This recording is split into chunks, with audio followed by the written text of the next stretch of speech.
ಸಭಾಧ್ಯಕ್ಷ ಕೂತ್ಕೊಳ್ಳಿ. ಟುಮಾರೋ ಕಳೆದ 2-3 ಅಧಿವೇಶನಗಳಲ್ಲೂ ಕೂಡ ಬೆಂಗಳೂರು ಬಗ್ಗೆ ನಾವು ಚರ್ಚೆ ಮಾಡಬೇಕು ಅಂತೇಳಿ ಅವಕಾಶವನ್ನು ಕೇಳಿದ್ವಿ, ಆಗಲಿಲ್ಲ ಬೇರೆ ಬೇರೆ ಕಾರಣಗಳಿಂದ.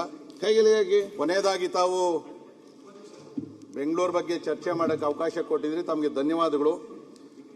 ಅಧ್ಯಕ್ಷರೇ, ಬೆಂಗಳೂರದು ಸಮಸ್ಯೆಗಳು ಹೇಳೋದಕ್ಕೆ ಬದಲು ಒಂದು 2 ನಿಮಿಷದಲ್ಲಿ ಇತಿಹಾಸವನ್ನು ಕೂಡ ನಾನು ಹೇಳಬೇಕಾಗ್ತದೆ.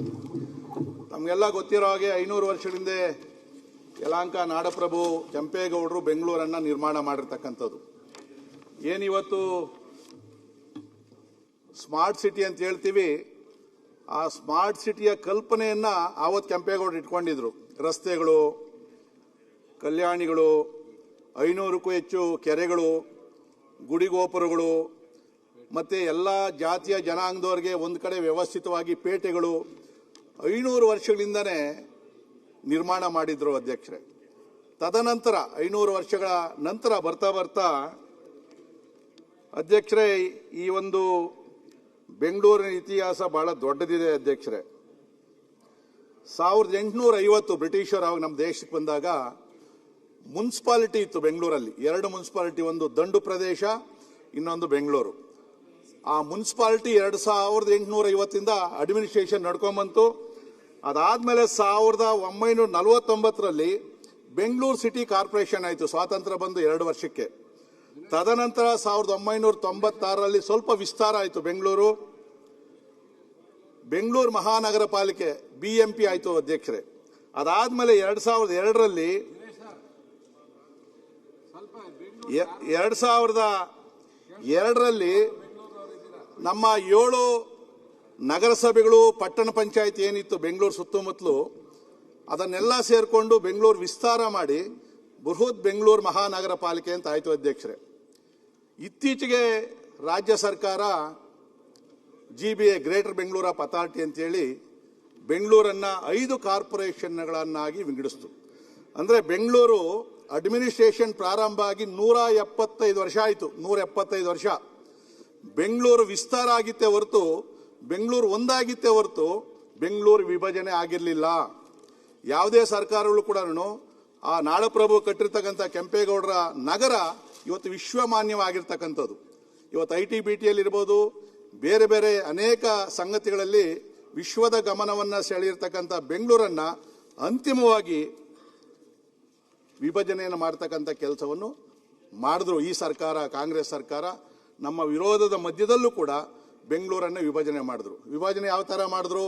56ಗೆ 1 BBMP ಕಾರ್ಪೊರೇಷನ್ನು, 110ಕ್ಕೆ 1 ಕಾರ್ಪೊರೇಷನ್ನು, 72ಕ್ಕೆ 1 ಕಾರ್ಪೊರೇಷನ್ನು ಅವೈಜ್ಞಾನಿಕವಾಗಿ ಇವತ್ತು ವಿಂಗಡಣೆ ಮಾಡಿದ್ದಾರೆ. ಅದಾಗೋಗಿದೆ. ಇದೇ ಅಸೆಂಬ್ಲಿಯಲ್ಲೂ ಕೂಡ ಅದು ಪಾಸ್ ಆಯಿತು. ಈಗ ಎಲೆಕ್ಷನ್ಗಳು ಕೂಡ ನಮ್ಮ ಕಣ್ಣು ಮುಂದೆ ಬಂದು ನಿಂತಿದೆ ಅಧ್ಯಕ್ಷರೇ. ಇದರಲ್ಲಿ ಬೆಂಗಳೂರು ಅಂತ ಹೇಳಿದ್ರೆ ಬರೀ BBMP ಅಲ್ಲ ಅಧ್ಯಕ್ಷರೇ, ನಾವು 28 ಜನ ಶಾಸಕರಿದ್ದೀವಿ. ಕೆಲವು ಶಾಸಕರಿಗೆ ಏನಾಗಿದೆ ಅಂದರೆ ಬೆಂಗಳೂರು ಮಹಾನಗರ ಪಾಲಿಕೆನೂ ಬರ್ತದೆ, ಗ್ರಾಮ ಪಂಚಾಯತ್ಗಳು ಬರ್ತದೆ. ಅದನ್ನು ಸೇರಿಸಿ ಸಮಗ್ರವಾಗಿ ಇಡೀ ಬೆಂಗಳೂರು ನಗರ ಜಿಲ್ಲೆ ಬಗ್ಗೆನೇ ನಾವು ಇವತ್ತು ಮಾತಾಡಬೇಕು. ಯಾಕಂದರೆ ಇವತ್ತು MLA ಬಿಟ್ಟರೆ ಯಾವುದೇ ಜನಪ್ರತಿನಿಧಿ ಇಲ್ದಂಗೆ ಆಗಿದೆ. 5 ವರ್ಷ BBMPಯಲ್ಲಿ ಯಾವ ಕಾರ್ಪೊರೇಟರ್ ಇಲ್ಲ. ಪೂರ್ತಿ ಜವಾಬ್ದಾರಿ ಇರ್ತಕ್ಕಂಥ ಶಾಸಕರ ಮೇಲೆ ಬಿದ್ದಿದೆ. ನಗರಸಭೆಗಳು ಮಾಡಿದ್ರು ಹೊಸದಾಗಿ ನಮ್ಮ ಬೆಂಗಳೂರು ಸುತ್ತಮುತ್ತಲು, ಚಿಕ್ಕಬಾಣಾವರ ಇರ್ಬೋದು, ಹುಣಸಮಾರನಹಳ್ಳಿ ಇರ್ಬೋದು, ಮಾದನಾಯಕನಹಳ್ಳಿ ನಗರಸಭೆ. ಇವತ್ತುವರೆಗೂ ಅದಕ್ಕೆ ಎಲೆಕ್ಷನ್ ಆಗಿಲ್ಲ. ಒಂದೇ ₹1 ಅನುದಾನವನ್ನು ನಮ್ಮ ಸರ್ಕಾರ ಇದ್ದಾಗ ನಗರೋತ್ಥಾನ ಬಿಟ್ಟರೆ ₹1 ಇವತ್ತುವರೆಗೂ ಕೊಟ್ಟಿಲ್ಲ. ಅಲ್ಲೂ ಎಲೆಕ್ಷನ್ ಇಲ್ಲ. ಜಿಲ್ಲಾ ಪಂಚಾಯತಿ ಇಲ್ಲ, ತಾಲೂಕ್ ಪಂಚಾಯತಿ ಇಲ್ಲ, ಗ್ರಾಮ ಪಂಚಾಯತಿನೂ ಇಲ್ಲ. ಇದು ಬೆಂಗಳೂರು ನಗರ ಜಿಲ್ಲೆಗೆ ನಾನು ಮಾತಾಡೋದನ್ನು ಬಿಟ್ಟು ಹೊರಗಡೆ ನಾನು ಬರೋದೇ ಇಲ್ಲ. ಇದು ನಮ್ಮ ಪರಿಸ್ಥಿತಿ. ಇವತ್ತು ಒಬ್ಬ ಶಾಸಕರ ಮೇಲೆ ಇಷ್ಟೊಂದು ಒತ್ತಡ ಬಿದ್ದಿದೆ ಬೆಂಗಳೂರು ಅಭಿವೃದ್ಧಿ ಬಗ್ಗೆ, ನಮ್ಮ ಕೈಯಲ್ಲಿ ಇರೋಕೆ ಆಗ್ತಾ ಇಲ್ಲ ಅಧ್ಯಕ್ಷರೇ. ನಮ್ಮ ಪರಿಸ್ಥಿತಿನೂ ಆ ಕಡೆಗೆ ಸ್ವಲ್ಪ ಇರ್ಬೋದೇನೋ ಅಧ್ಯಕ್ಷರೇ. ಕಳೆದ ತಿಂಗಳಲ್ಲಿ ಒಂದು ಜಾಹೀರಾತು ನೋಡಿದೆ. ಈಗ ನಾನು ಸಬ್ಜೆಕ್ಟ್ಗೆ ಬರ್ತೀನಿ. ಅದರಲ್ಲಿ ಸನ್ಮಾನ್ಯ ಮುಖ್ಯಮಂತ್ರಿಗಳ ಫೋಟೋ, ಉಪಮುಖ್ಯಮಂತ್ರಿಗಳ ಫೋಟೋ ಆಗಿ ಫುಲ್ ಪೇಜ್, ಫ್ರಂಟ್ ಪೇಜಲ್ಲಿ ಹಾಕಿದ್ರು. ಬೆಂಗಳೂರಿನ ಸಮಗ್ರ ಅಭಿವೃದ್ಧಿಗೆ 1,15,000 ಒದಗಿಸಲಾಗಿದೆ. ಒದಗಿಸಲಾಗುವುದೊಂದಿದ್ರೆ ಬೇರೆ ಪ್ರಶ್ನೆ ಇತ್ತು. 1,15,000 ಕೋಟಿ ಒದಗಿಸಲಾಗಿದೆ ಅಂದ್ರು. ನಾವು ಹುಡುಕಾಡಿದ್ವಿ, ಒದಗಿಸಲಾಗಿದೆ ಅಂದ್ರೆ ಕೊಟ್ಟಿದ್ದೀವಿ ಅಂತ ಹೇಳಿ. ಒದಗಿಸಲಾಗಿದ್ದು ಅಂತಂದ್ರೆ ಮುಂದಕ್ಕೆ ಕೊಡ್ಬೋದು ಅನ್ಕೊಂಡಿದ್ವಿ ಅಧ್ಯಕ್ಷರೇ. ಇದೆಲ್ಲ ಕೂಡ ನಾವು ಜಾಹೀರಾತಲ್ಲೂ ಕೂಡ ನಾವು ನೋಡಿದ್ದೀವಿ. ಇದಾದ್ಮೇಲೆ ಅಧ್ಯಕ್ಷರೇ, ಬಹಳ ಪ್ರಮುಖವಾಗಿ ಇವತ್ತು ಬೆಂಗಳೂರಲ್ಲಿ ಚರ್ಚೆ ಆಗ್ತಾ ಇರ್ತಕ್ಕಂಥದ್ದು ದೊಡ್ಡ ದೊಡ್ಡ ಯೋಜನೆಗಳು. ಅದಕ್ಕೆ ಮೊದಲು ನಮ್ಮಲ್ಲಿ ಆರ್ಟಿರಿಯಲ್ ರೋಡು, ಸಬ್ ಆರ್ಟಿರಿಯಲ್ ರೋಡ್ಸ್ ಅಂದರೆ ವಾರ್ಡ್ ರೋಡ್ಗಳು ಇರ್ತವೆ. ಅದಾದಮೇಲೆ ಕೆಲವು ಮುಖ್ಯ ರಸ್ತೆಗಳು ಇರ್ತವೆ. ಮತ್ತು ಬೆಂಗಳೂರಿಗೆ 12 ಮುಖ್ಯ ರಸ್ತೆಗಳು ಇರ್ತಕ್ಕಂಥದ್ದು. ಇಡೀ ಬೆಂಗಳೂರಲ್ಲಿ ಸುತ್ತಮುತ್ತಲು ಬರ್ತಕ್ಕಂಥದ್ದು 12 ರೋಡ್ ಇರ್ತಕ್ಕಂಥದ್ದು. ಒಂದು ರೋಡು ಎಕ್ಸ್ಟ್ರಾ ಆಗಿಲ್ಲ. ತುಮಕೂರು ರಸ್ತೆ ಇರ್ಬೋದು, ಬಳ್ಳಾರಿ ರಸ್ತೆ ಇರ್ಬೋದು, ಓಲ್ಡ್ ಮೆಡ್ರಾಸ್ ರೋಡು, ಸರ್ಜಾಪುರ, ಹೊಸೂರು, ಈ ಕಡೆ ಮಾಗಡಿ ರೋಡು, ಕನಕಪುರ, ಬನ್ನೇರುಘಟ್ಟ ರೋಡು, ಈ ಥರ 12 ಇಡೀ ರಾಜ್ಯದ ಅಂತರ್ರಾಜ್ಯದ ವೆಹಿಕಲ್ ಬರ್ತಕ್ಕಂಥ ಎಂಟ್ರಿ ಪಾಯಿಂಟ್ 12 ಇದೆ. ಅದಕ್ಕೆ ಕಳೆದ ಸರ್ಕಾರದಲ್ಲಿ 150 ಕೋಟಿ ರೂಪಾಯಿ ಏನು ಒಂದು ಮುಖ್ಯ ರಸ್ತೆಗಳಿತ್ತು, ವೈಟ್ ಟ್ಯಾಪಿಂಗ್ ಸ್ವಲ್ಪ ದುಡ್ಡು ಕೊಟ್ಟಿದ್ವಿ. ಬಹುಶಃ ಬೆಂಗಳೂರಿಗೆ ಸ್ವಲ್ಪ ಡೆವಲಪ್ಮೆಂಟ್ ಏನು ಶುರು ಮಾಡಿದ್ದು ದಿವಂಗತ SM ಕೃಷ್ಣ ಅವರ ಕಾಲದಲ್ಲಿ. ITBT ಏನು ಬೆಂಗಳೂರಿಗೆ ಬಂತು, ಸ್ವಲ್ಪ ನಮ್ಮ ಜಾಗತಿಕ ಮಟ್ಟದಲ್ಲಿ ನಮ್ಮ ಬೆಂಗಳೂರಿಗೆ ಸ್ವಲ್ಪ ಹೆಸರು ಬಂತು. ಆಗ ಒಂದೇ ಒಂದು ರಿಂಗ್ ರೋಡ್ ಆಗಿರೋದು ಹೆಬ್ಬಾಳ ಔಟರ್ ರಿಂಗ್ ರೋಡ್. ಭಾಳ ವರ್ಷಗಳು ಆದಮೇಲೆ ಒಂದು ಔಟರ್ ರಿಂಗ್ ರೋಡ್ ಆಯಿತು ಬೆಂಗಳೂರು ಒಳಗಡೆಗೆ. ಅದು ಬಿಟ್ಟರೆ ರಿಚ್ಮಂಡ್ ಸರ್ಕಲ್ ಒಂದಷ್ಟು ಫ್ಲೈಓವರ್ಸು ಅವು ಬಂದಿದ್ದಾದಮೇಲೆ ಆವಾಗಲೇ ಸಿಂಗಾಪುರದ ಕಲ್ಪನೆಯನ್ನು ಕೂಡ ಹೇಳಿದರು, ಬೆಂಗಳೂರನ್ನು ಸಿಂಗಾಪುರ ಮಾಡ್ತೀವಿ ಅಂತೇಳಿ. ಅದಾದಮೇಲೆ ಮತ್ತೆ ಬೆಂಗಳೂರಿಗೆ ಅಂತೇಳಿ ಸ್ವಲ್ಪ ಅನುದಾನ ಬರೋಕ್ಕೆ ಶುರುವಾಗಿದ್ದು 2008ರಲ್ಲಿ ಸನ್ಮಾನ್ಯ BS ಯಡಿಯೂರಪ್ಪನವರು ಮುಖ್ಯಮಂತ್ರಿ ಆಗಿದ್ದಾಗ. ಯಾಕಂದರೆ ಆವಾಗ ನಾವು ಕೂಡ ಮೊದಲನೇ ಬಾರಿಗೆ ಶಾಸಕರು, ಅನುದಾನ ಎಷ್ಟು ಬರ್ತದೆ ಅಂತ ಗೊತ್ತಿಲ್ಲ. ಆದರೆ ನಮ್ಮ ಸುದೈವ ಯಡಿಯೂರಪ್ಪ ಅವರು ಬಂದಾಗ ಧಾರಾಳವಾಗಿ ನಮ್ಮ ಕ್ಷೇತ್ರಗಳಿಗೆ ಅನುದಾನವನ್ನು ಕೊಟ್ಟರು. ಆಗ್ಲೇ ಕೆರೆಗಳ ಅಭಿವೃದ್ಧಿ ಆಗಿದ್ದು. ಅಲ್ಲಿಯವರೆಗೂ ಸ್ಯಾಂಕಿ ಟ್ಯಾಂಕು, ಹಲ್ಸೂರು ಟ್ಯಾಂಕ್ ಬಿಟ್ಟರೆ ಇನ್ಯಾವ ಕೆರೆಗಳಿಗೂ ದುಡ್ಡು ಕೊಟ್ಟಿರಲಿಲ್ಲ. ಕೆಂಪೇಗೌಡರ ಕಾಲದಲ್ಲಿ ಇದ್ದಂಥ 500 ಕೆರೆಗಳು 169 ಕೆರೆಗಳಿತ್ತು. ಇವತ್ತು ಕೂಡ ಸಮಗ್ರವಾಗಿ ಕೆರೆಗಳೇನಾದರೂ ಅಭಿವೃದ್ಧಿ ಆಗಿದೆ ಅಂದರೆ ಅದೊಂದು 64. ಈಗಲೂ ಕೂಡ ಕೆರೆಗಳಿಗೆ ಕಾಯಕಲ್ಪವನ್ನು ಕೊಡಬೇಕಾಗ್ತದೆ. ಅಧ್ಯಕ್ಷರೇ, ಇವತ್ತು ಕಳೆದ ಬಡ್ಜೆಟ್ಟಲ್ಲಿ 7,000 ಕೋಟಿ ರೂಪಾಯಿ ಸನ್ಮಾನ್ಯ ಮುಖ್ಯಮಂತ್ರಿಗಳು ಬೆಂಗಳೂರಿಗೆ ಒದಗಿಸ್ತೀವಿ ಅಂತೇಳಿ ಮಾಡಿದ್ರು. 7,000 ಕೋಟಿಯಲ್ಲಿ ಇಲ್ಲಿವರೆಗೂ ಕೂಡ ರಿಲೀಸ್ ಆಗಿರೋದು ಬರೀ 3,000 ಕೋಟಿ. ಉಪಮುಖ್ಯಮಂತ್ರಿಗಳು ಅವರ ಒಂದು ವಿವೇಚನೆಯಲ್ಲಿ 10 ಲಕ್ಷ ನಮ್ಮೆಲ್ಲ ಶಾಸಕರು ಕೊಟ್ಟರು. ಭಾಳ ಸರ್ಕಸ್ ಮಾಡಬೇಕಾಯ್ತು. 10 ಕೋಟಿ, ಅದರಲ್ಲೂ ನಮ್ಮ ರಾಮಮೂರ್ತಿ ಏನೋ ಅಂದ್ಬಿಟ್ಟು ಅಂತೇಳಿ 10 ಕೋಟಿ ಕೊಟ್ಟೇ ಇರಲಿಲ್ಲ. ಕೊನೆಗೆ ನಾವು ರಿಕ್ವೆಸ್ಟ್ ಮಾಡಿ 10 ಕೋಟಿಯನ್ನು ಕ್ಷೇತ್ರಕ್ಕೆ ಕೊಟ್ವಿ. ಅದಾದಮೇಲೆ ಮತ್ತೆ ನಮ್ಮ ಕ್ಷೇತ್ರಕ್ಕೆ ಒಂದು ಸ್ವಲ್ಪ ಅನುದಾನವನ್ನು 3,000 ಕೋಟಿಯಲ್ಲಿ ಕೊಟ್ಟರು. ಕಾಂಗ್ರೆಸ್ ಅವರು ಸ್ವಲ್ಪ ಜಾಸ್ತಿ ಕೊಟ್ಟರು, ನಮ್ಗೆ ಸ್ವಲ್ಪ ಕಡಿಮೆ ಕೊಟ್ಟರು. ನಾವೇನು ಅದ್ರ ಬಗ್ಗೆ ತಕರಾರು ಮಾಡೋಕ್ಕೆ ಹೋಗಲಿಲ್ಲ, ಯಾಕಂದರೆ ನಾವಿದ್ದಾಗೂ ಅದನ್ನೇ ಮಾಡಿದ್ದೀವಿ. ಈ ರೀತಿಯಾಗಿ ಯಡಿಯೂರಪ್ಪರ ಕಾಲದಲ್ಲಿ ಶುರುವಾದಂಥ ಪ್ರಗತಿ ಕೆಲಸ ಮುಂದುವರಿಬೇಕಾಗಿತ್ತು. ಆಗ್ಲೇ ಬೀದಿ ದೀಪಗಳು ಬಂದಿದ್ದು, ಫುಟ್ಪಾತ್ಗಳು, ಫ್ಲೈಓವರ್ಸು, ಒಂದು ರೀತಿ ಪಾರ್ಕ್ಗಳು ಎಲ್ಲವನ್ನು ಕೂಡ ಸಮಗ್ರವಾಗಿ ದುಡ್ಡನ್ನು ಕೊಟ್ಕೊಂಡ್ಬಂದರು. ಇವನ್ BDAಯಿಂದ ಕೂಡ 800 ಕೋಟಿ ರೂಪಾಯಿ ಬೆಂಗಳೂರಿನ ಅಭಿವೃದ್ಧಿಗೆ ದುಡ್ಡನ್ನು ತಗೊಂಡಿದ್ವಿ. ಅವಾಗ ಸಿದ್ದಯ್ಯ ಅವರು ಕಮಿಷನರ್ ಆಗಿದ್ದರು. ಅದಾದಮೇಲೆ ಸನ್ಮಾನ್ಯ ಮುಖ್ಯಮಂತ್ರಿಗಳು ಆದಂಥ ಸಿದ್ದರಾಮಯ್ಯನವರು ಅವ್ರ ಕಾಲದಲ್ಲೂ ಒಂದು ಸ್ವಲ್ಪ ಅಭಿವೃದ್ಧಿಯನ್ನು ಕೊಟ್ಟರು. ಅದರಲ್ಲಿ 3 ಜನಕ್ಕೆ ಜಾಸ್ತಿ ದುಡ್ಡು ಹೋಗಿತ್ತು. ಅವಾಗ 3 ಜನಕ್ಕೆ ಹೋಗಿತ್ತು ಸ್ವಲ್ಪ ದುಡ್ಡು SBMಗಳಿಗೆ, ನಮಗೂ ಸ್ವಲ್ಪ ಕಡಿಮೆ ಇತ್ತು. ಅದಾದಮೇಲೆ ಮತ್ತೆ ಬೆಂಗಳೂರಿಗೆ ಗ್ರ್ಯಾಂಟ್ ಅಂತ ಕೊಟ್ಟಿದ್ದು ಅಂತಂದರೆ ಮತ್ತೆ ಸನ್ಮಾನ್ಯ ಯಡಿಯೂರಪ್ಪನವರು ಮುಖ್ಯಮಂತ್ರಿ ಬಸವರಾಜ ಬೊಮ್ಮಾಯಿಯವರಾದಾಗ, ಬಹುಶಃ ನಿಮ್ಗೊಂದು ಅಂಕೆ ಸಂಖ್ಯೆ ಹೇಳ್ತೀನಿ, ಗೊತ್ತಾಗಬೇಕಾಗ್ತದೆ.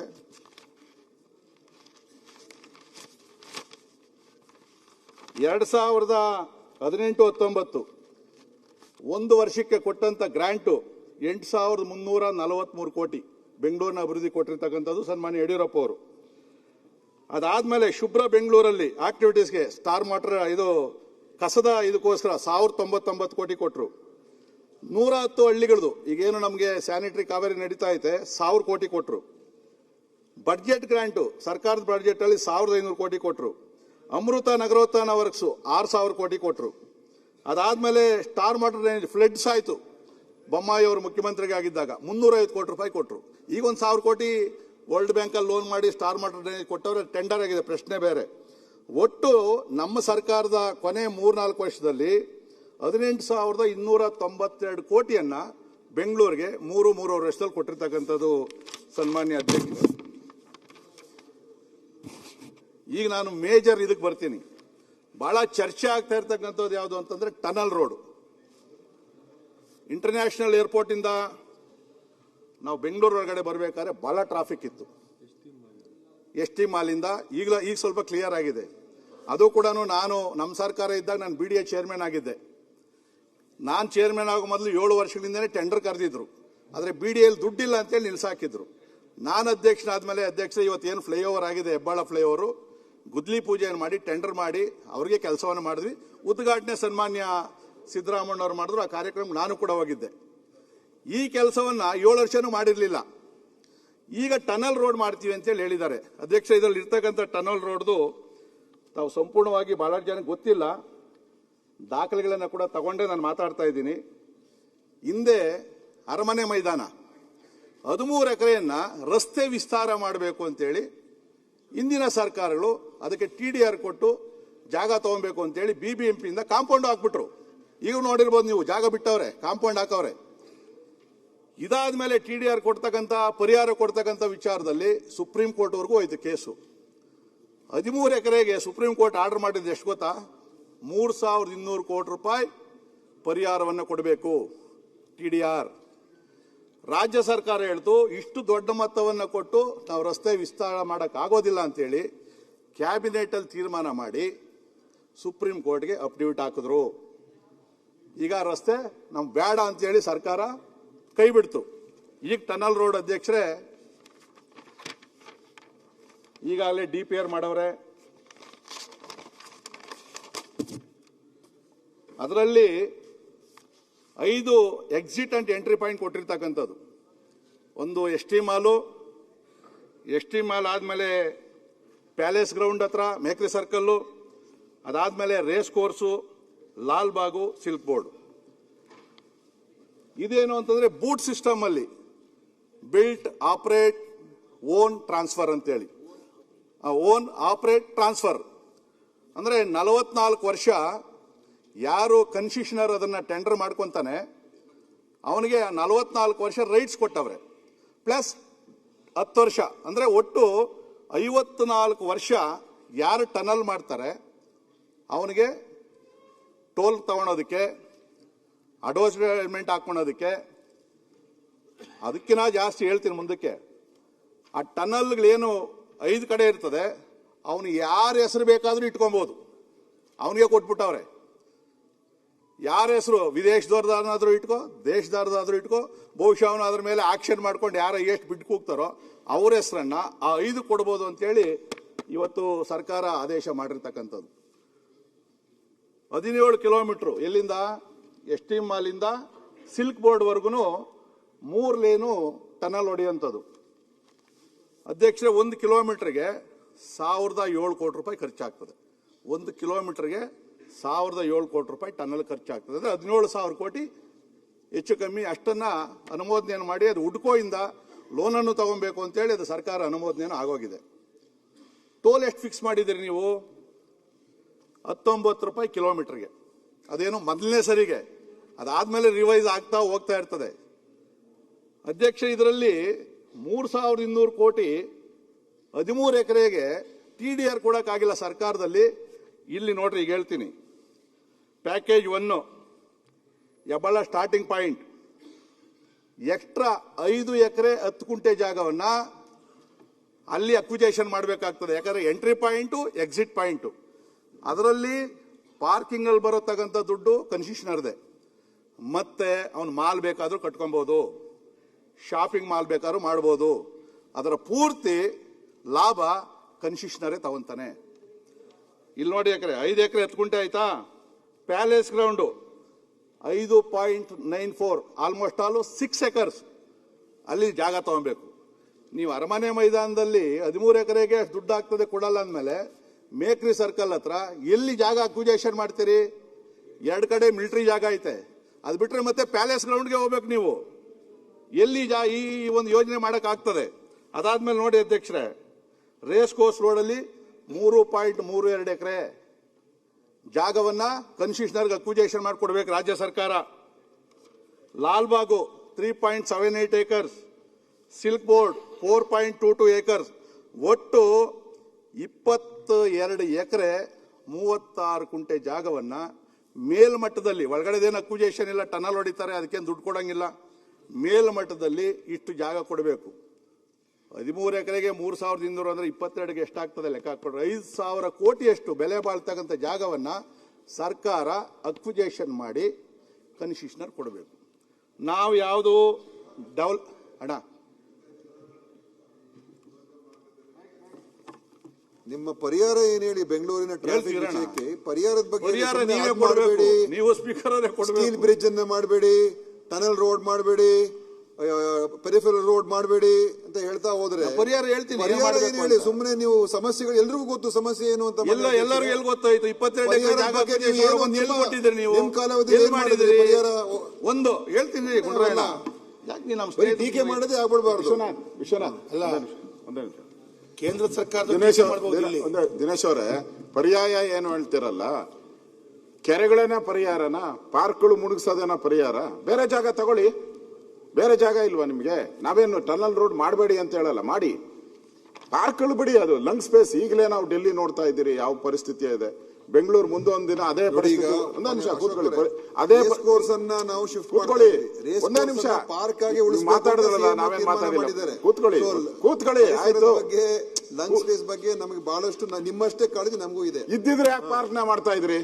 ಕಾಳಜಿ ಇದ್ದಿದ್ರೆ, ಕಾಳಜಿ ಐತೆ ಅಂತ ಹೇಳ್ಬಿಟ್ಟು ಪಾರ್ಕ್ಗಳು ಮುಳುಗಿಸೋದ? ಪ್ರಾಜೆಕ್ಟ್ ಮಾಡಿದಾಗ ಅದಕ್ಕೆ ಅನಿವಾರ್ಯವಾಗಿ ಅನಿವಾರ್ಯ ಎಲ್ಲಿ ಬರ್ತದೆ? ನೀವು ಬೇಕು ಅಂತ ಪಾರ್ಕ್ಗಳನ್ನ ಗುರುತು ಮಾಡಿದ್ದೀರಾ, ಬೇಕು ಅಂತ ಪಾರ್ಕ್ಗಳನ್ನ ಗುರುತು ಮಾಡಿರೋದು ನೀವು. ಉಪಮುಖ್ಯಮಂತ್ರಿ ಬಂದು ಉತ್ತರ ಕೊಡ್ತಾರೆ, ಕೊಡ್ಲಿ. ನೀವ್ ಹೇಳಿದ್ರಲ್ಲ, ಸುಮ್ಮನೆ ನಮ್ ಇಷ್ಟಾನುಸಾರ ರೋಡ್ ಎಲ್ ಬೇಕೋ ತಗೊಂಡೋಗಕ್ ಆಗೋದಿಲ್ಲ, ಎಲ್ ಬೇಕೋ ನಾವು ಏರ್ಸಕ್ ಆಗೋದಿಲ್ಲ. ಅದಕ್ಕೊಂದು ಸೈಂಟಿಫಿಕ್ ಆಗಿ ಮಾಡಬೇಕು, ಪ್ರಾಕ್ಟಿಕಲ್ ಆಗಿ ನೋಡ್ ಮಾಡಬೇಕು. ಅದ್ರ ಮಾಡಿದಾಗ ಕೆಲವು ಒಂದು ಸಮಸ್ಯೆಗಳು ಬಂದೇ ಬರ್ತದೆ.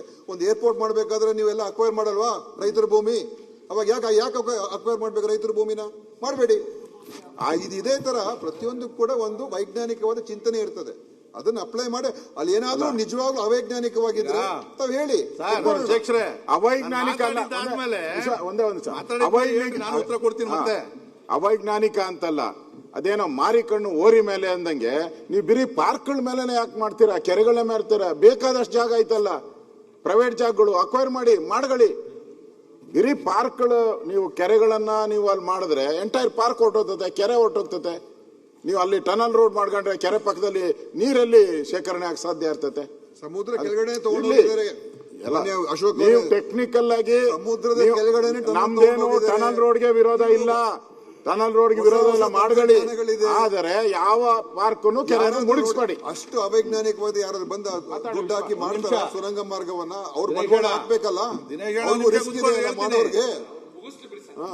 ಈಗ ನಾನು ಆಗ್ಲೇ ಪ್ರಾರಂಭದಲ್ಲಿ ಹೇಳಿದೆ, ಯಾವುದೇ ಡೆವಲಪ್ಮೆಂಟ್ ವರ್ಗೆ ನಾವು ಅಡ್ಡ ಮಾಡಲ್ಲ ಸರ್. ಹೇಳ್ತೀನಿ, PRR ರೋಡ್ ಬಂದಾಗ ನಾನೇ ನಿಂತ್ಕೊಂಡು DCM ಅವ್ರಿಗೆ ಹೇಳಿ ಟೆಂಡರ್ ಮಾಡಿ ನಾನು ನಿಂತ್ಕೊಂಡು ಕೆಲಸ ಮಾಡ್ತೀನಿ ಅಂತ ಹೇಳಿದ್ದೀನಿ ನಾನು. ಇಲ್ಲಿ ಏನ್ ಸಮಸ್ಯೆ ಆಗ್ತದೆ ಅಂದ್ರೆ, ನೀವು 22 ಎಕರೆಗೆ ದುಡ್ಡು ಕೊಡ್ಬೇಕಲ್ವಾ? ಮತ್ತೆ ಒಂದು, ನೀವು ಟನಲ್ ರೋಡ್ಗೆ ಅವನಿಗೆ ಅಷ್ಟು ಅನುಕೂಲ ಮಾಡಿಕೊಟ್ಟಿದ್ದೀರಿ, ಯಾರು ಕನ್ಸಿಷನರ್ಗೆ. ಈಗಾಗಲೇ ಹೇಳಿದ್ರು, ಇದ್ರಲ್ಲಿ ಬಹುಶಃ ಅದಾನಿ ಅವರೇನೆ ಪಾರ್ಟಿಸಿಪೇಟ್ ಮಾಡೋದು, ಮೋಸ್ಟ್ಲಿ ಅವ್ರಿಗೆ ಫೈನಲೈಸ್ ಆಗ್ತದೇನೋ ಗೊತ್ತಿಲ್ಲ. ಗೊತ್ತಾದ್ಮೇಲೆ ಮಾತಾಡ್ತೀವಿ ನಾವೆಲ್ಲ ಕೂಡ.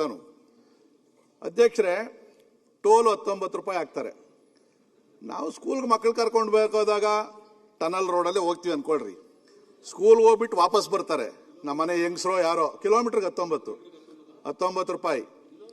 ಇನ್ನೇನು 17 ಕಿಲೋಮೀಟರ್ಗ 350 ರೂಪಾಯಿ ಆಗ್ತದೆ ಇಲ್ಲಿಂದ ಅಲ್ಲಿ ಹೋಗೋಕೆ. ತಿರ್ಗಾ ಸಾಯಂಕಾಲ ಮಕ್ಕಳನ್ನ ಸ್ಕೂಲ್ ಬಿಟ್ಟು ವಾಪಸ್ ಕರ್ಕೊಂಡ್ಬರ್ಬೇಕಾಗ್ತದೆ. 4 ಸರಿಗೆ 350 ಎಲ್ಲಿ ಕೊಡಕ್ಕಾಗ್ತದೆ ಅಧ್ಯಕ್ಷರೇ? ಇಲ್ಲೈತೆ ಇದ್ರಲ್ಲಿ ಮಾಡಿರೋದು. ಅದನ್ನ ನಾನು ಹೇಳ್ತಾ ಇರ್ತಕ್ಕಂಥದ್ದು, ಅದಕ್ಕೆ ಪರಿಹಾರ ನೀವು ಹುಡುಕ್ಬೇಕಾಗ್ತದೆ. ಮತ್ತೆ ಟೋಲ್ ಆಕ್ಟ್ ಒಂದು ಮಾಡ್ಕೊಂಡವ್ರೆ ನಮ್ಮಲ್ಲಿ, ಗೆಜೆಟ್ ಐತೆ. ಅದರಲ್ಲಿ ಯಾವುದೇ ಪುರಸಭೆ, ನಗರಸಭೆ, ಕಾರ್ಪೊರೇಷನ್ ಅಲ್ಲಿ 10 ಕಿಲೋಮೀಟರ್ ದೂರದವರೆಗೂ ಟೋಲ್ ಕಲೆಕ್ಟ್ ಮಾಡಂಗಿಲ್ಲ, ಟೋಲ್ ಹಾಕಂಗಿಲ್ಲ. ವರ್ಸ್ಟ್ ಕಮ್ ವರ್ಸ್ಟ್ ಏನಾಯ್ತು ಅಂದ್ರೆ 5 ಕಿಲೋಮೀಟರ್ ಮ್ಯಾಕ್ಸಿಮಮ್, ಅದರೊಳಗಡೆ ಟೋಲ್ ಕಲೆಕ್ಟ್ ಮಾಡಂಗಿಲ್ಲ ಅಂತೇಳಿ ಸರ್ಕಾರದ ಆದೇಶ ಐತೆ, ಗೆಜೆಟ್ ಆಗೈತೆ. ನೀವ್ ಯಾಕೆ ಇಲ್ಲಿ ಟೋಲ್ ಹಾಕ್ತೀರಿ? ಟೋಲ್ ಇಲ್ದೇನೆ ಕನ್ಸಿಷನರ್ ನೀವೇನು ಅಂದ್ರೆ 54 ವರ್ಷ ಇಡೀ ಬೆಂಗಳೂರಿನ 5 ಹೃದಯ ಭಾಗದ ಜಾಗಗಳನ್ನ ಪಾರ್ಕಿಂಗಿಗೆ, ಟೋಲ್ಗೆ, ಅಡ್ವರ್ಟೈಸ್ಮೆಂಟ್ಗೆ, ಹೆಸರು ಇಟ್ಕೊಳೋದಕ್ಕೆ, ಮತ್ತೆ ಕಾಂಪ್ಲೆಕ್ಸ್ ಕಟ್ಕೊಳೋದಕ್ಕೆ ಇಷ್ಟಕ್ಕೂ ಕೊಟ್ಟಿರ್ತಕ್ಕಂಥದ್ದು. ಇದು ನಮ್ದು ಅಬ್ಜೆಕ್ಷನ್. ಬಿಟ್ರೆ ಟನಲ್ ರೋಡ್ ಮಾಡೋದಕ್ಕೆ ನಮ್ದು ಯಾವುದೂ ಇಲ್ಲ. ಇದು ಬಹಳ ಸೀರಿಯಸ್ ಆಗಿರ್ತಕ್ಕಂಥದ್ದು. ಇದ್ರ ಮಧ್ಯದಲ್ಲಿ ಮೊನ್ನೆ ಬಜೆಟ್ ಅಲ್ಲಿ ಇನ್ನೊಂದು ಅನೌನ್ಸ್ ಮಾಡಿದ್ರು, ಅದೇ ಎಸ್ ಟಿ ಮಾಲ್ ಹೆಬ್ಬಾಳದಿಂದ ಮೇಕ್ರಿ ಸರ್ಕಲ್ವರೆಗೂ BDA ಕಡೆಯಿಂದ 2 ತಿರ್ಗ ಸುರಂಗ ರೋಡ್ ಹೊಡಿತೀವಿ ಅಂತ ಹೇಳವ್ರೆ. ನಮ್ಗೆ ಅರ್ಥ ಆಗದೆ ಇರೋದು, ಈ ಟನಲ್ ರೋಡ್ ಹೋಗ್ತಾ ಐತೆ, ಮೇಕ್ರಿ ಸರ್ಕಲ್ ಅಲ್ಲೇ ಆಚೆಗೆ ಬರ್ತಾ ಐತೆ. ನೋಡ್ರಿ ಬಜೆಟ್ ಅಲ್ಲಿ ಐತೆ, ಅದರಲ್ಲಿ 2250 ಕೋಟಿ BDA ವತಿಯಿಂದ ಮಾಡ್ತೀವಿ ಅಂತ ಹೇಳಿ ಎಕ್ಸ್ಟ್ರಾ ಇದು ಟನಲ್ ರೋಡ್ ಎಲ್ಲಿ ಹೊಡಿತೀರಿ, ಎಲ್ಲಿ ತಗೊಂಡ್ಬರ್ತೀರಿ? ಅದಾಯ್ತಾ? ಅದಾದ್ಮೇಲೆ ಇನ್ನೊಂದು ಅನೌನ್ಸ್ ಮಾಡಿದಿರಿ, ಹೆಬ್ಬಾಳ ಜಂಕ್ಷನ್ ಇಂದ ಸುರಂಗ ಮಾರ್ಗ ಮತ್ತೆ ಮೇಲ್ಸೇತುವೆ ಎಲಿವೇಟೆಡ್ ಫ್ಲೈಓವರ್, ಕೆಳಗಡೆ ಒಂದು ಟನಲ್ ರೋಡು, ಸುರಂಗ ಮಾರ್ಗ, ಎಲಿವೇಟೆಡ್ ಫ್ಲೈಓವರ್.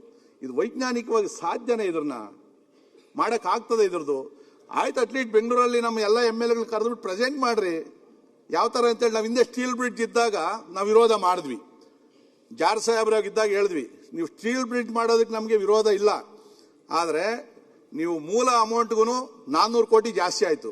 ಯಾಕಾಯ್ತು ಎಕ್ಸ್ಪ್ಲೇನ್ ಮಾಡ್ರಿ ಅಂತಂದ್ರೆ ಅವರು ತಾಳ್ಮೆ ಇಲ್ದಂಗೆ ಕೂಗಾಡ್ಬಿಟ್ರು, ಕ್ಯಾನ್ಸಲ್ ಆಗೋಯ್ತು. ಇವಾಗ ಸ್ಟೀಲ್ ಬ್ರಿಡ್ಜ್ ಆಗಿದ್ರೆ ಈ ಸಮಸ್ಯೆ ಇರ್ತಾ ಇರಲಿಲ್ಲ. ವಿರೋಧ ಮಾಡೋದು ನಾವು ಮಾಡ್ತೀವಿ, ವಿರೋಧ ಮಾಡ್ತಾಗಿನ ಸರ್ಕಾರ ಹೆಂಗೆ ಕ್ಯಾನ್ಸಲ್ ಮಾಡ್ತು? ಈಗ ಸ್ಮಾರ್ಟ್ ಮೀಟರ್ದು ಕೂಗಾಡಿದ್ವಿ, ಕೋರ್ಟ್ಗೆ ಹೋದ್ ಏನು ಮಾಡಿದ್ರು, ಸ್ಮಾರ್ಟ್ ಮೀಟರ್ ಆಗ್ತಾನೆ ಅವ್ರೆ, ಸರ್ಕಾರ ಮಾಡ್ತಾ ಐತೆ ಅದ್ರದ್ದು. ಇದು ಒಂದು ಅಧ್ಯಕ್ಷರೇ. ಇದಾದ್ಮೇಲೆ ಇನ್ನೊಂದು ಕಡೆ ಹೇಳಿದ್ರಿ, ಹೆಬ್ಬಾಳದಿಂದ ಸರ್ಜಾಪುರದವರೆಗೂ ಡಬಲ್ ಡೆಕ್ ಫ್ಲೈಓವರ್.